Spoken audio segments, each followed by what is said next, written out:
Many thanks for staying tuned. It's still the conversation here on Lagos Television. Before the break, we did tell you that on the program today, we'll be taking a look at correctional facilities reforms in Nigeria. And joining the conversation today is the founder, Anchor Heritage Initiative, Bidemi Oladipupo. Thank you for being here on the program Thank today. You. And I must say again, you know, for the works you're doing, it's huge, and I must say well done. Thank you. Let's start this way. Please correct me if I'm wrong, but while trying to get data, because I know that data is one of the biggest challenges that we have in Nigeria. While trying to get you know, accurate information for this, I came through the facts that in Nigeria currently we do have 240 institutions that are under the correctional facilities. If you have if you're privy to other information, is that correct? Yes, it is. Practically, you could even say 256. 256, yes. Okay, is what Nationwide. we have across yes. Nigeria. Yes. So what differentiates these facilities? Because we do know we have the maximum, we have the minimum, we have other forms of correctional facilities in certain states. And so what exactly, how do we categorize these institutions? Okay, so we just have two types of custodial centers. Okay. The custodial centers were formerly called the prisons. Prisons, right. So we have the maximum custodial center and we have the medium custodial center. Okay. Most of the ones you see across the states are the medium custodial centers. And actually this medium is supposed to house for minor cases, sentences of like 0 to 10 years. Okay. And then the maximum is like capital offenses, and that's, you know, just to like segregate them. But with the new bill that was passed in 2019, even for someone that is being sentenced to a life imprisonment, can now be even in the medium custodial center. Okay. So that's just the difference. It's just like to separate the offenses and the kind of, so you don't just get to merge someone that was raided on the streets with someone that is a serial armed robber. Right, Yes, a serial criminal. Yeah. Right. So if we're talking about reforms in our correctional facilities, I try as much as possible not to call them prisons again. Okay, right. In our correctional facilities, one of the biggest challenges that I've come across will be overcrowding.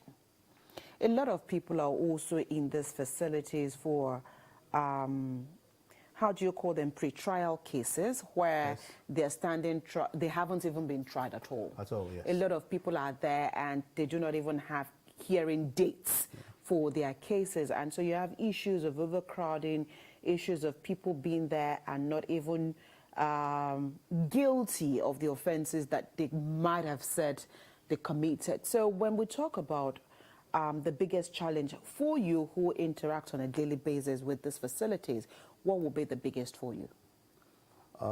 Yeah, so you're talking about the biggest challenge for this congestion. For the congestion. So really, if I'll tell you, the last time I was here, prison population, that was last year, prison population was at 73,068.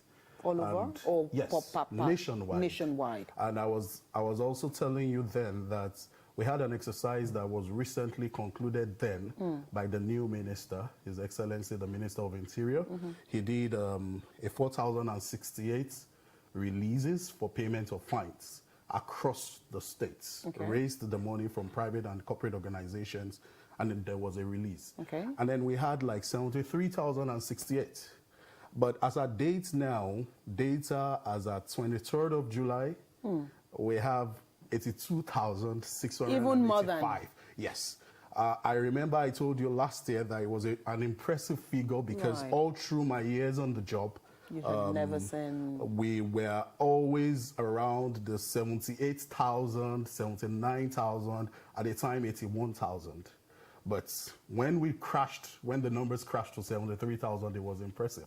But as of today that we're speaking is 82,685, and majorly what I can just attribute to this is poverty.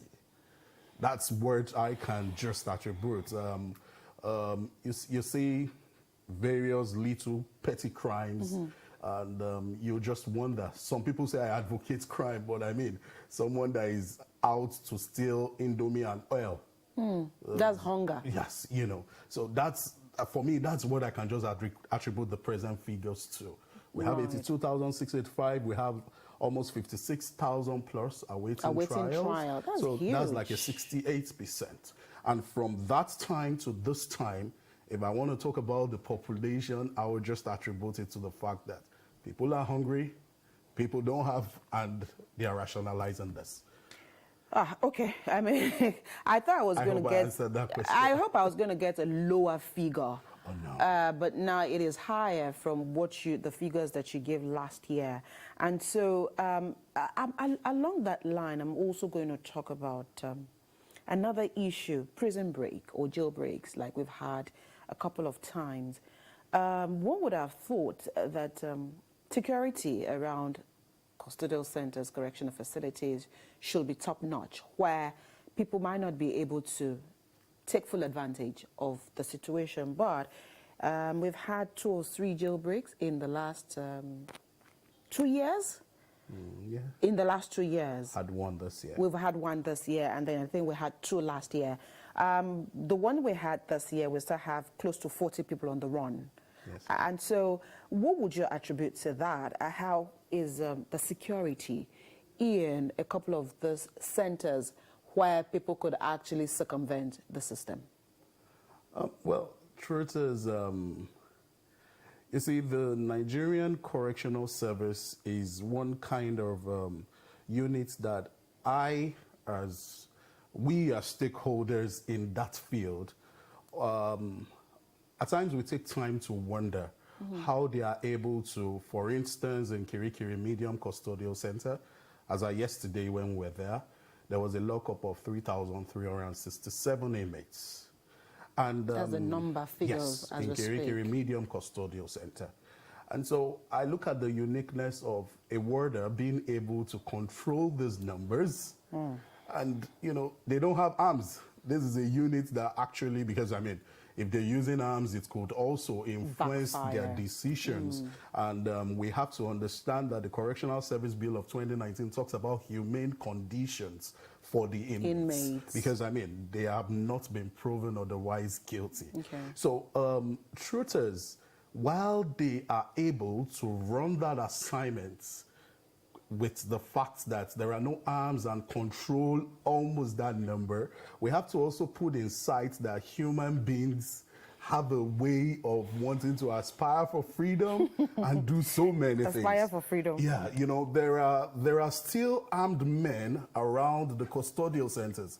Yes, but in an instance where a break has been put together and then successfully planned, there is limits to control, to human efforts around issues. But when I came here last, I think we already had like 3 jailbreaks consistently then, and as of now there has just been one jailbreak. So if we compare it to the number of 256 custodial centers, there shouldn't be a jailbreak. But I mean, and I think looking at the relocation idea of the service as well, removing custodial centers, prisons from the neighborhoods where it's easy for someone to just jump out and then you won't even be able to identify find the person. But I think at the initial stage, the places where these facilities were built were also very far from civilization. Oh, yes. So civilization actually came to them. Okay. Yes. Ladies, any one of you? Okay, for now. Okay, we can go on. Right, okay. We also do know that within the facilities, there are also positives that come out from these places. And like you rightly put it, the inmates are not convicts as at yet. Not all of them are convicts. There are people that are waiting trial. There are people, yes, that could have been convicted, but perhaps not to life, maybe serving sentence years and all of that. And so what are some of the positives that people, get to also face when they go into those places. Perhaps we can backtrack a little and go to why the name change was also necessitated at that time. Also, people felt, okay, prisons could actually be a condemnation rather than being a place where you can discover yourself again, rediscover yourself. So taking a success story from some of the things that you do, what are some of the positives that one can actually take from these facilities? So, truth be told is, working in Anchor Heritage Initiative over 7 years now in direct contact with custodial centers, majorly in the Southwest and North Central, I see a face of hope. And like I always do say is someone going to a church also still has his own responsibility of actually keeping right if he claims, I want to become a Christian. Or even someone going to the mosque, he still has the responsibility of behaving right. And so we have to also draw that to the custodial centers. There are many positives going on in there, but you know, some people will go with a mindset, I'm not ready to change. While some will actually embrace the opportunities. Like, there are many NGOs working in the space where we also work. I mean, like for us, we do initiatives on bread making, where the inmates produce bread, they earn. We have a technology hub in the Kirikiri Medium Prison. Presently, there are various tech programs being learned there. There is coding, there is website development, website design, graphic designs, computer literacy, someone who doesn't have an idea. I always talk about a particular student that came in, sentenced, and he came in not even knowing how to use the system. But now he can use a system from the computer literacy program, and he is in the 300 level National Open University. So there are positives. Do I also talk about organizations that bring in programs like WAEC programs, sister organizations? So they can write their examinations. So there is a general online program. The organization CELSA, the seats somewhere in Ikorodu Road, and then they powered the lessons. The teachers are in their office online there, and they're teaching and then they're teaching them online. So teaching Kirikiri Medium, Kirikiri Female, Kirikiri Maximum, Ikoyi, Badagry, the same time. And they're preparing them yesterday now when we went there. They are preparing for mock exams. In our IT hub as well, National Open University program is on. So when people finish WAEC, they can actually get their own education. And then if someone has a 6-year sentence, he has the ability to be able to run the National Open University program and then graduate. And there is, you know, that beam of hope that when he comes out, there is something. So we've tried to make sure, because not everybody is actually educationally inclined. So you don't want a National Open University program. You can do tech programs. You can do tech program. You can do bread making. And there are many other things. Yes. There is shoemaking in the custodial center. There is tailoring. But then you will still find some people that will just choose to stay in their hostel. They don't want to do anything. And then they are ready to be released and be back. They want to come back. Yes. Because it's free food. Something like that. Something like that. Because at times some people are just generally lazy. The free food, some will tell you there's even no free food outside there. So I better go get a crime and coming back here. I mean, but valid points you've raised now, where there are serial criminals, and more or less you hear people joke about, you have a permanent uniform there at the custodial center, because you hear, I mean, he came back not too long ago and is back in here. So part of the reforms we're talking about, aren't we also worried that people have such a mindset of wanting to be in a facility like that, maybe because you also think that there's nothing life has to offer you outside of that place? So do we also have people who also appeal to their psyche when they are in such places? Yes. So first, I would answer this question in this way. One thing we have to understand is that irrespective of how much free feeding you get and how much settled one may be in the custodial center, It's still not a home. prison is still a prison. It's still not It's not home. You And understand? your freedom is in... And freedom is taken away. So, and that enough is a punishment. Right. You understand? But we also have to, draw the line that when people choose to want to come back, or okay, an offense is committed and then they misbehave again and come, it's really not on the fact that the government or the custodial center is not doing as much as. It could also be based on personal decisions. Okay. And irrespective, when the Lagos State now, there's a database system being run coming into the prison to get their details and everything from time to time.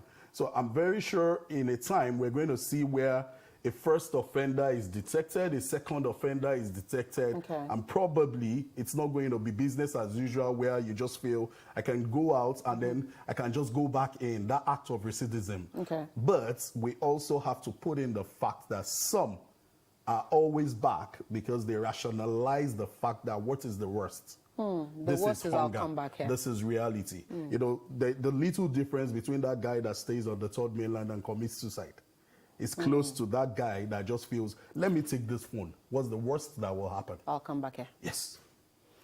Right. So the role of, especially the police, because they are probably the ones that, would get people into the prisons or into the correctional centers. So the role of the police, the role of the judiciary, how do they intertwine when it comes to, sentencing or putting people behind bars without proper trial, people who are waiting trial? So let's look at the role of these two institutions at also ensuring that the issue of overcrowding is nipped in the bud. Yeah, so, the whole criminal justice system has three, stakeholders in it. Okay. And that is the Nigerian police first, the judiciary system, and the Nigerian Correctional Service. Right.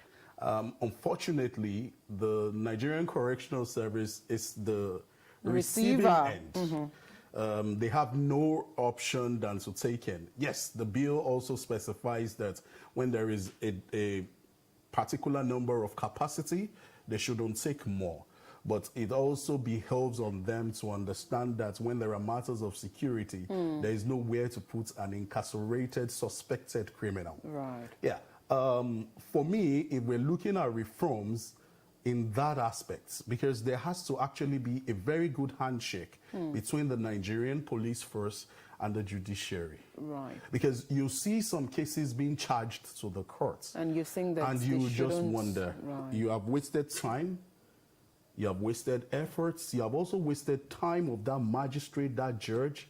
And then at the end of the day, you are pushing that person to prison to waste taxpayers' funds. You understand? Because it's still a cost on the government. Right. So we need to also start really segregating that aspect of the custodial and the non-custodial. Right. We met a guy like 2-3 weeks ago who works somewhere in Berger and does hustle in the evenings. What kind of hustle? Were you able, with were his you able bike, to? with his Okay, with his, his motorbike, okay. Yeah, and then he went on a road he wasn't supposed to.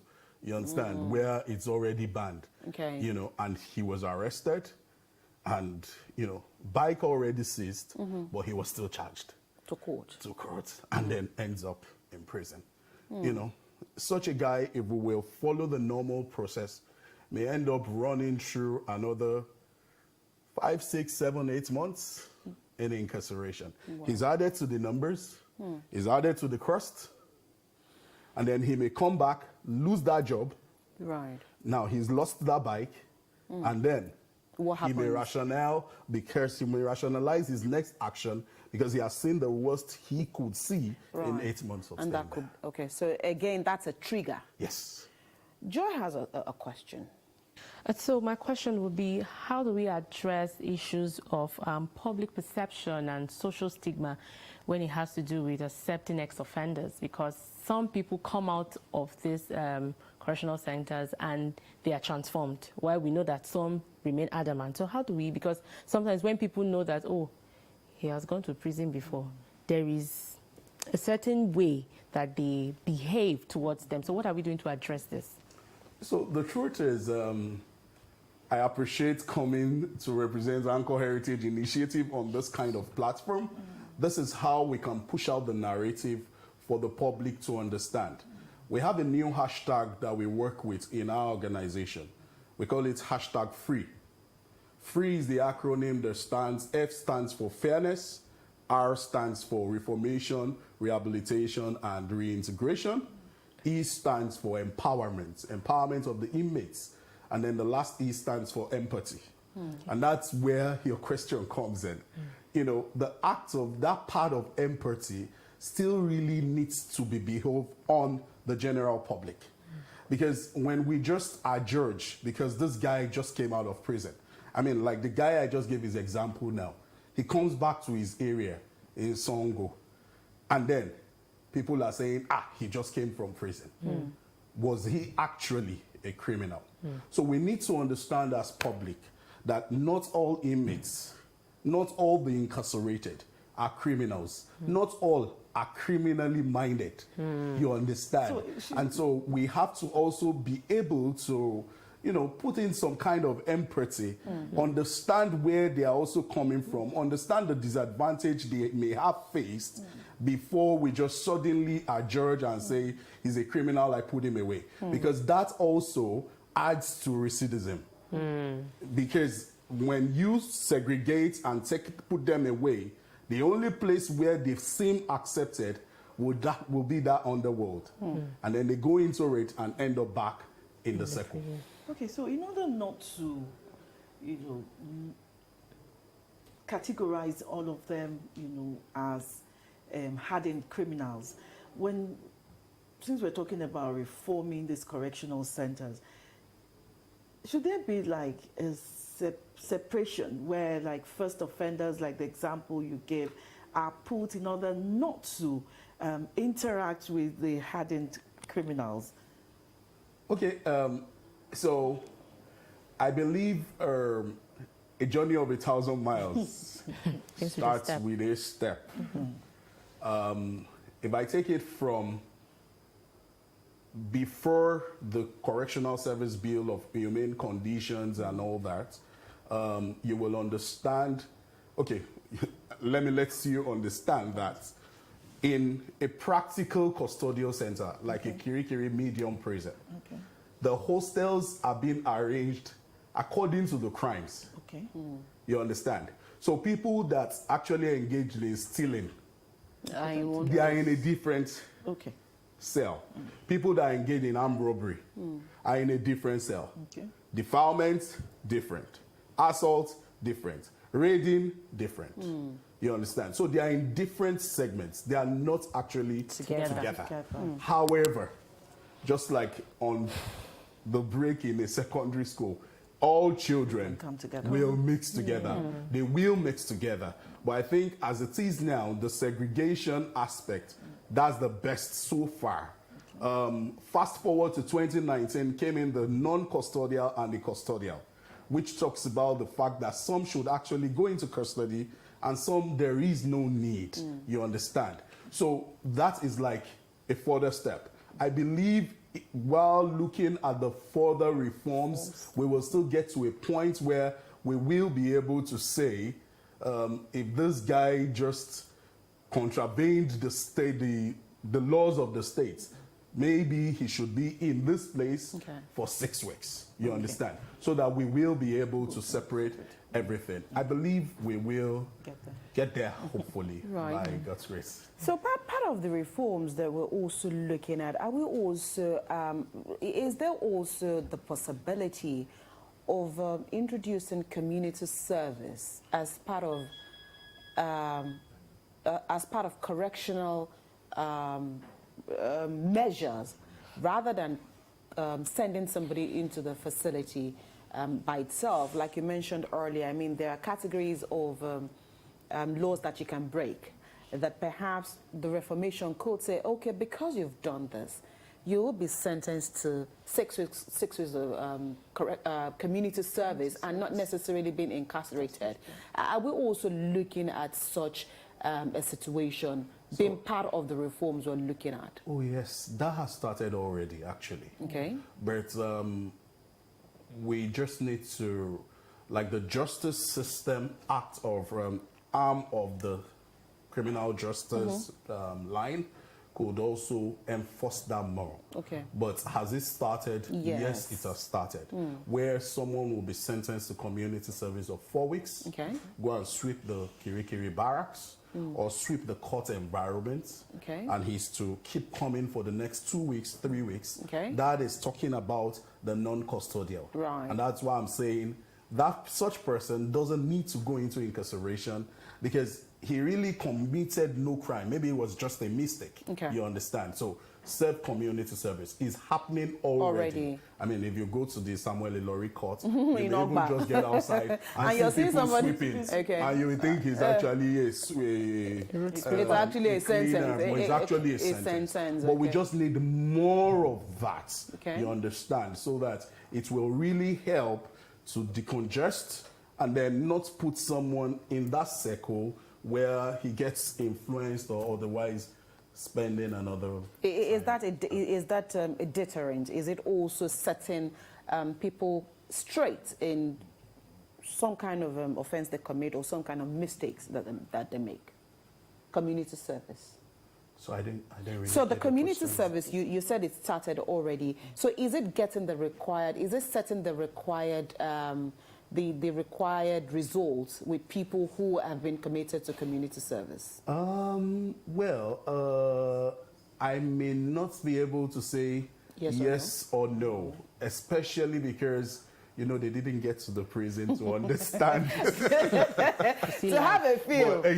But I mean, if you stand before a judge and then finally when he's being sentenced to community service, you should understand. You'll probably also go for a Thanksgiving. You understand, really. But again, why this kind of platforms are very, very necessary is for the general public to also understand that there are efforts being made, and such efforts can only also be combed by the effects and efforts of the general public. Right. To help to work on this decongestion idea, to help to understand that, yes, the custodial, non-custodial is working, to help to understand that there is actually a community service, and then not all inmates, even though some inmates are actually criminally minded, seriously, yes, now, and deserve to, you know. I have some figures here, and when I saw this, I'm like, okay, perhaps we can also put things in the right perspective here. So according to the Nigerian Correctional Service, as at the 23rd of July, 2024, the total inmates, male inmates in Nigeria are 80,994. Total female inmates are 1,871. Such a disparity. Is it safe to say that men are more criminally minded? Should I actually answer that question? I mean, please, 80,000 to 1,000. I mean, that figure is huge. So 80,994, that's almost 81,000. And we have 1,871 female inmates. I mean, this is not to make a light of this particular situation, but we have such a low number of women committing crimes. Men are under pressure. Okay. They're always Under pressure. Under pressure to Under pressure to do what? To be criminally minded. no, not to be criminally minded. To provide. So would you provide in a negative way? Detriment Yeah, of really, your own freedom. just like I said, not rationalizing crime, but you know, no matter how pressurized, it shouldn't take one to crime. But really, the figures, even the number of prisons and custodial centers compared to the number of custodial centers for men, is a large disparity. And this gives you the total of the 82,000 Right. presently incarcerated I'm talking about. I think if I'll take it from behind, I would say that even these numbers for women has grown. As I when It has we came grown. last year, it was 768. Oh, mine. So there is also something pushing the women Pushing the women to increase the also, figures. yes. Yeah, under pressure too. But then, are there better facilities when it comes to the women wing than men? I mean, if you take a look at 80,000 to 1,871, can we say that it's possible that the women also have an advantage? Advantage, yes, and also considering the fact that the women will not be congested. Yeah, right. I mean, So, the yes, figures yes, states that. there is an advantage. There is no congestion. The major thing being taken away is freedom. Freedom. You understand? Freedom. Something came to my mind. Do people living with disabilities, do they commit crimes? Of course they do. And how are they also sent? Do they put them in Do correctional they have a centers? special Or- place? Okay, well, at least we've come across someone in Kirikiri that is blind. Ah, You understand? What was the how offense? did you get there? What was the offense? Offense of defilement. Oh, mine. Yeah. For a blind person. Yeah, and well, I kept on asking, how is this possible? And you know, if I look at it from the side of our lawyers, they will tell me it's possible. If I look at it from his side, he tells me he doesn't even know how was wrongly you accused. understand.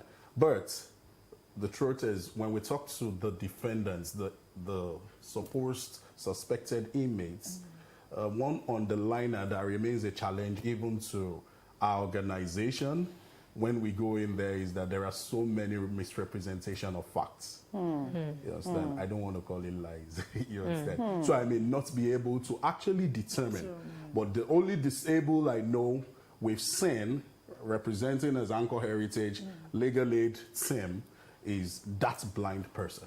That blind person. All right, before we allow you go this morning, we'll also quickly take a look at the number of inmates awaiting trial. The total number across the country is 56,548.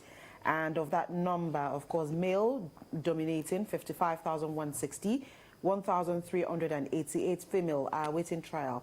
I'm bringing this out because I want to put this side by side with the number of convicted female inmates, 483.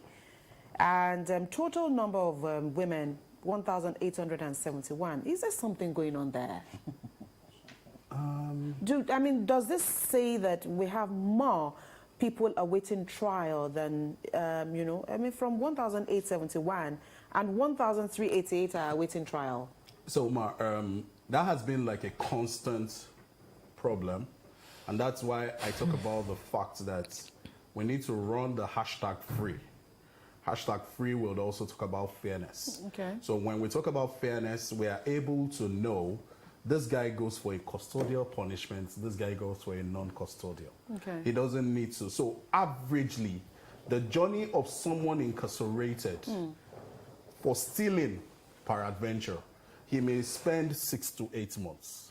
At the minimal. In incarceration, you understand? So when you see those figures, they are actually awaiting trial, going to the courts and getting adjournment dates. So is it possible we also start looking at a handshake for, more enhancement of the custodial, non-custodial? Is it possible we also start looking at a quick succession of the cases in the courts? Accelerated cases. Yes. So you know if you're free or you're not free. Yeah. So that will really, really help. And the E of this hashtag free Empathy. is still empathy. Let's try and consider the fact that a judge sitting in her office should also consider that, I need to speed this up. Okay. I need to try and do what? There are some courts that we are happy when we have cases there. Because They accelerated they hearing. accelerate and they're fast about it. Bidemi, before we allow you go, yes, you can blame the judge for all you care. Lawyers are also, sometimes the judge will say, if I do not have facts before me and figures, I may not be able to decide this case. So lawyers also are the culprits in this situation. Yeah, so everyone has his fair share of Of it. the blame. But Oh. the truth is, a judge can actually put a lawyer on his toes Okay. and tell him, you need to get this done, Okay. because that judge is the supervising authority over the lawyer Okay. that brings a case before his court, Okay. because male or female. So for you, what will be the biggest charge for the Minister of Interior this morning? So my biggest charge is that hashtag free. Can we look at it wholesomely and work on it? Okay. You know, can we look at the aspect of being more fair more fair to inmates, custodial, non-custodial, put a face to it. Okay. Also more fair to the staff. You know, in the start, you talked about the fact that prison break and all that, and I gave you an idea into it. So can we also look at the fairness to the staff, Their welfare. Right. to encourage them to actually keep them, because I mean, Yoruba says "Inu didu, no moriya." Moriya. If I'm a warder and I'm not happy, if an inmate misbehaves, I'll just slap him. Yes, no. And that You will put your help. frustration Yeah, that will help them. the reforms. You understand? And that can also cost a bit of cutting of corners Oh yes. within the system. Yes, yes. That is, you know. Okay. And so that's just the hashtag free is just mine. Reformation, rehabilitation, reintegration, empowerment. And then empathy. Empowering them When you in leave. readiness of coming out. Let's make it a bigger thing. Okay. Let's try and make At it least give them something transcend. while Yes. inside. While inside. Chances and tendencies is when they come back, they will be useful. Right. You understand? To And then themselves impart and it. the And the society. society. Right. So that hashtag free is what we are running in Hardcore Heritage, and that's word I can just give out there. To the minister. All right. Thank you so much, Bidemi Oladipupo, founder, Anchor Heritage Initiative, for finding time to be here on the program. Thank We you wish the very much best. for having me. Thank you, LTV. All right, so that's the much we'll take on the conversation this morning. I don't know. Well, the hashtag free is what I think Bidem is also preaching to the federal minister this morning. Let's see how much of trends this can accumulate. We'll take a quick break. When the conversation returns, the Lagos ladies will take it from here.